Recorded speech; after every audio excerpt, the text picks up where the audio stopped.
Hello, this is Jared with Tax Relief 101, the internet's and probably definitely YouTube's most passionate show about taxes.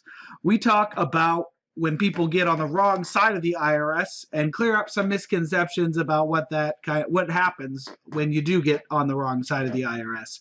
I work in this sector in my day job, and I've noticed that there's a lot of bad information out there, and so kind of as a hobby, I decided that I wanted to start this show, and sometimes we have guests, and sometimes we do interviews. But it's just an attempt to get some good information out there in an area of tax practice where there's a lot of bad information. There's a lot of misinformation, and that misinformation and bad information causes a lot of heartache. So this is, kind of like my hobby. It's a vlog hobby. And so we don't put a whole lot of time into post-production. We don't put a whole lot of time into pre-production, but it's all good information from someone who works and studies this stuff on a daily basis. So, you're getting good information here. And if you comment below with a question and, you subscribe, we'll answer your question probably within a week at this point. A full video answer to your question, give you a shout out as well. Once those questions start piling up, might take us a little bit longer. So if you're curious, get that question in now, so you don't lose out on the ability to get answered quick by waiting.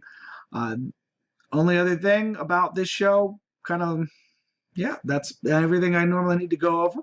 And so today we're going to answer the question, can the IRS take my paycheck? So a lot of people have heard about maybe the IRS taking someone's paycheck, or they may be familiar with the word garnishment or levy.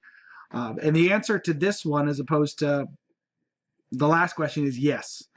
Yes, they can, and yes, they will.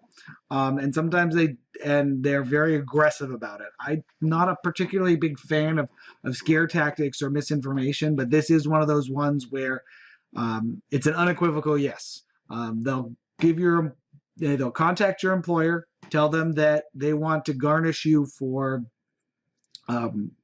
you garnish your wages, and basically what they're allowed to do is they don't garnish for a certain amount. They let you have a certain amount of your paycheck, which is different. So they're not going to say, we want $500 a month.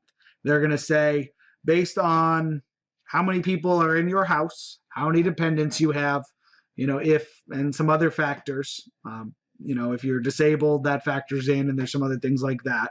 You get this much money out of your paycheck. It's not, we're going to take X, it's you get this much money out of your paycheck.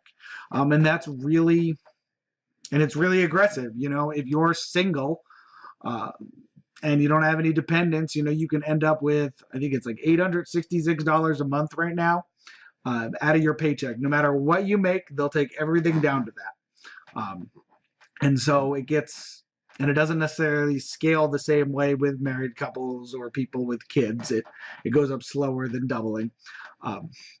And so that's, really important to keep in mind. And that's one of the reasons why ideally you can head some of this stuff off early. But if that does happen, it's kind of hard to get out of one of those. You can submit a form that lets you adjust that way, or starts a conversation about adjusting that wage garnishment. They may not agree with you, or they may deny you on some technicality, or the agent you have might just be particularly difficult. We're going to do a section on, agent horror stories at some point to talk about, just some of the difficulty there. And don't get me wrong on this. I think I'm more reasonable in my estimation of the IRS than some folks who work on this, where it can just wear them down after a while. But, there are a lot of good people there. There are some not so good people. Unfortunately, it's a complete crapshoot which kind you get. And with the advent of private debt collectors, again, it gets even more complicated because they're commission-based and they don't want to listen to anything. But like I said, you can kind of, based on proving your expenses and some other things, and proving reasonableness with certain things, and then kind of understanding how that form works and how the numbers flow in and out, you can get that number adjusted down. That is something that someone could potentially do themselves, but it's one of those things where sometimes it can make sense to hire someone, because even if even if it costs, a healthy chunk of change, you're talking about, if you've got a big tax debt, you're talking about how much money stays in your paycheck until that tax debt is paid down in some cases. Or you can finally qualify for some other kind of relief option or payment option. It's, if you got a 25% chance of doing it, even a 50% chance of doing it yourself for free, but you got a 85 or 95% chance of getting it done with a professional, and they're taking $2,000 a month, and I told people there wouldn't be any selling, and I don't necessarily solicit directly for my business on here, but it's one of those things to really think about, because you can go anywhere. You don't have to go to me. There are lots of people who are competent to do this, but there's a value there of, if it's 50% that you're going to be able to do it on your own, and the appeals process for this kind of thing is can get complicated if you mess it up. But a professional doing it can look at it and has an 85 or 95% chance of getting you an extra $1,000 a month for the next 3 or 4 years. Like it can hurt when you're in the middle of also paying the IRS, but finding that money can be a big deal for how your life's going to be for the next 4 years. So that's one of the reasons, one of those things that I think people really should get professional help. There are some things that people don't need professional help for. If someone's just owes a couple grand, they don't need to go to someplace online that's going to charge them $15,000 for an installment agreement. There are some people who just use the fact that people are scared to, pump up the prices.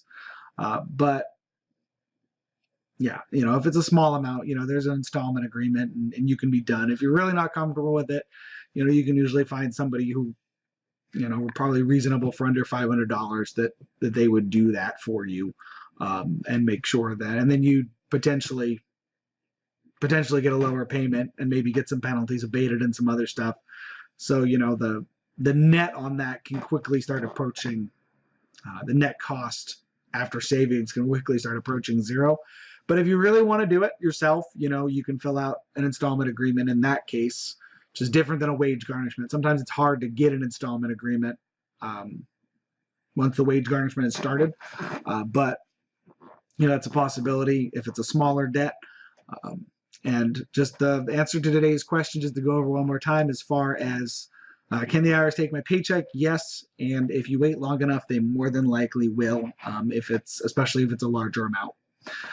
So that's all, and we'll answer some more questions about wage garnishments next, because this is a kind of a complicated topic, and one of the areas that I particularly I've done a lot of research and done a lot of work around this kind of thing. So we'll get into a little bit more detail around these than maybe some other topics until I've had some time to research some of the areas that I haven't worked in as much. So that's all. This is Tax Relief 101. Like, comment, ask questions below. We'll answer them. That's all. This is Jared signing off.